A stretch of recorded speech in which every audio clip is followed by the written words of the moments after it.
You're 16, standing in a Roman garrison outside Lugdunum with 80 other boys who smell like farm animals and bad decisions.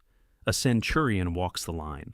He doesn't ask your name. He hands you a wooden sword that weighs twice as much as a real one and points at a post driven into the dirt. You hit the post. You hit it again.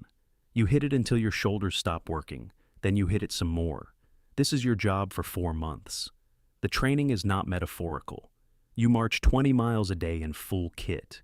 60 pounds of armor, tools, rations, and a palisade stake you carry yourself, because the Legion builds its own fortified camp every single night. Ditch, rampart, palisade. Every night. If your section is sloppy, the centurion beats you with a vine staff, not symbolically, across the back, in front of everyone. One morning, a boy drops on the march. The column keeps moving. You step around him. You don't look back. You've already learned the first rule. The Legion continues. Whether you're in it or not, you survive. You take the sacramentum, swearing on Jupiter, on Mars, on the standards, to obey absolutely for 25 years. The exit interview, should you attempt one early, is a crucifixion. You're 18 now. You carry real steel. A gladius, Spanish iron, short enough for tight formation, long enough to find the gap between a man's shield and his ribs.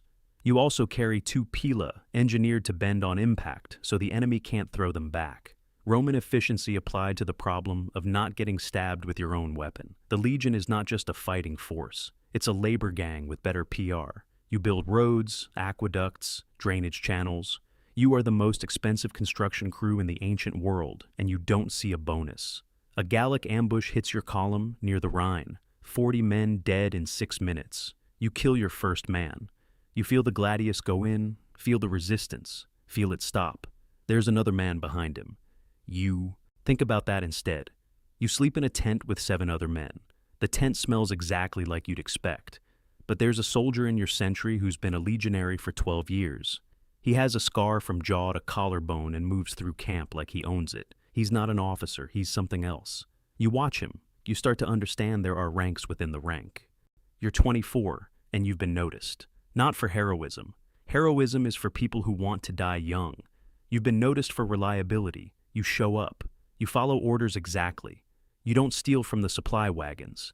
In an organization of 80,000 men, this makes you exceptional. The Tesserarius is the watch officer. You receive the daily password each evening and distribute it to the sentries. You manage the guard rotation for your century. You know who's on watch, when they rotate, and whether they're actually awake. You are, functionally, the night manager of a heavily armed franchise location. A sentry who falls asleep on watch is beaten to death by his own unit. The entire sentry participates. You are responsible for ensuring it doesn't come to that, and for ensuring it does when it must. You've ordered it once. The man was 19. One night, you catch a soldier trying to bribe a sentry to look away while he slips out to a village. You could take the bribe. You report him instead. Not out of virtue, out of arithmetic. The man offering the bribe has nothing. The centurion watching how you handle this has everything. You're 28 now, second in command of a century. You carry a staff with a metal ball on the end, which you use to push men back into formation when they drift. You are the centurion's enforcer, administrator, and institutional memory. In battle, you stand at the rear. Your job is to prevent retreat. If a man breaks and runs, you stop him. With the staff first, with the gladius if necessary. The legion advances or it dies in place. You are the physical embodiment of that policy. A centurion in the second cohort takes a pilum through the throat near the Danube. His optio holds the century together for 4 hours until relief arrives and is promoted on the field. You hear about this the same evening. You file it away. You sharpen your gladius. You wait. The centurionate is 1 dead man away. The machine is efficient about creating vacancies. You're 32. You command 80 men and you know all of their names. You know which ones will hold and which will fold, and you've arranged the formation accordingly. The folders in the middle, where the pressure of the men around them substitutes for courage they don't have. Your authority is total and immediate. You can beat any man in your century for any infraction without a hearing or explanation. You are judge, jury, and HR department. The appeals process does not exist. You lead from the front, not from sentiment, but because the men won't follow someone they can't see. You study the ground before every engagement. You know the difference between terrain that favors your formation and terrain that will get your men killed. And you have approximately 4 minutes to make that assessment before the order comes down and the decision is made for you. A tribune, young, senatorial on his first posting, countermands your order in front of your century. Wrong terrain, wrong timing, wrong everything.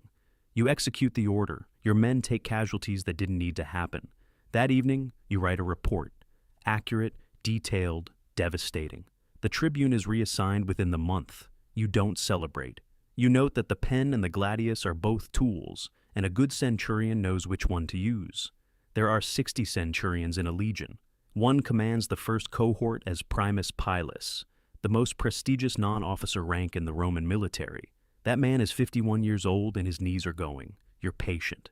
You've been patient for 16 years. You're 40 now. First spear, 1 per legion. You command 800 men, the best soldiers positioned at the right of the battle line where the hardest fighting always happens. The eagle standard is in your cohort. The eagle does not fall. You attend the legatus's command briefings, the only non-officer in the room. When you speak, the room listens, because you are the only person present who has done every job in this organization from the bottom up. The tribunes are 22 and have never held a formation under fire. You have held formations under fire for 24 years. The math is obvious to everyone. After 1 year, you are eligible for the equestrian order, a social promotion that transforms a soldier into a gentleman. The Legion has been your entire life. The promotion out of it feels like being told the building you've lived in is being demolished. And here's a nicer address. You take the promotion, you're not sentimental, you never were. You're 43. The irony is not lost on you. You've spent 24 years climbing through the ranks on merit and blood, and now you share a command tier with 22-year-old senators' sons on mandatory military postings before they return to Rome and run for office. They have the broad purple stripe. You have the scars. The Legion respects exactly one of those things. You manage logistics, supply chains, grain contracts, equipment procurement, the endless paperwork of keeping 5,800 men fed, armed, and moving. You are the transmission between the man who gives orders and the men who execute them, and the only person in that chain who understands both ends. The politics are now as dangerous as the battlefield.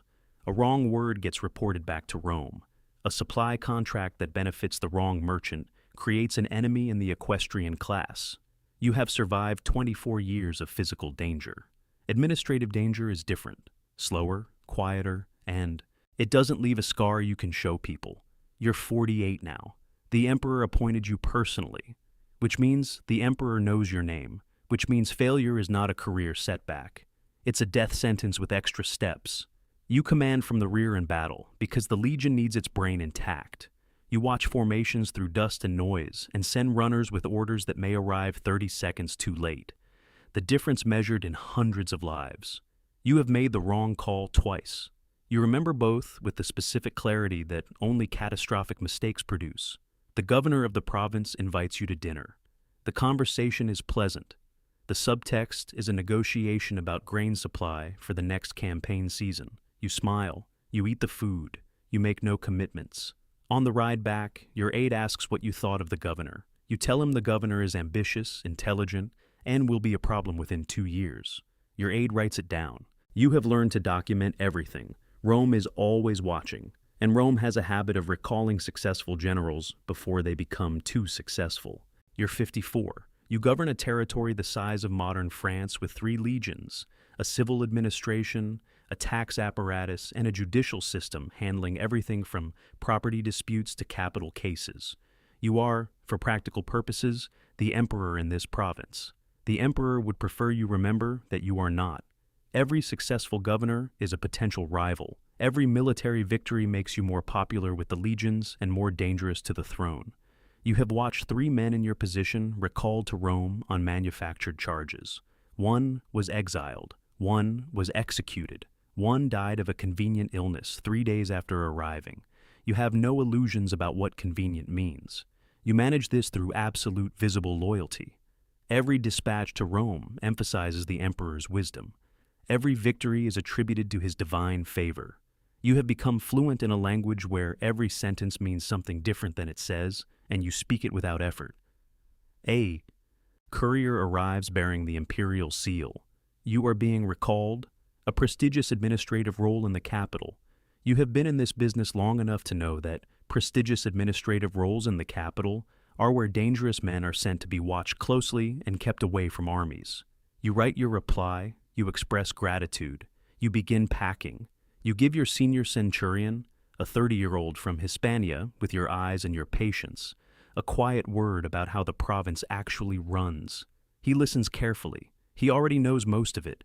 He's been watching you the way you once watched your centurion. You sail for Rome. The province continues without you. The machine doesn't stop. Somewhere in a garrison outside Lugdunum, a boy who smells like a farm is holding a wooden sword and hitting a post. He doesn't know your name. He doesn't need to. He hits the post again.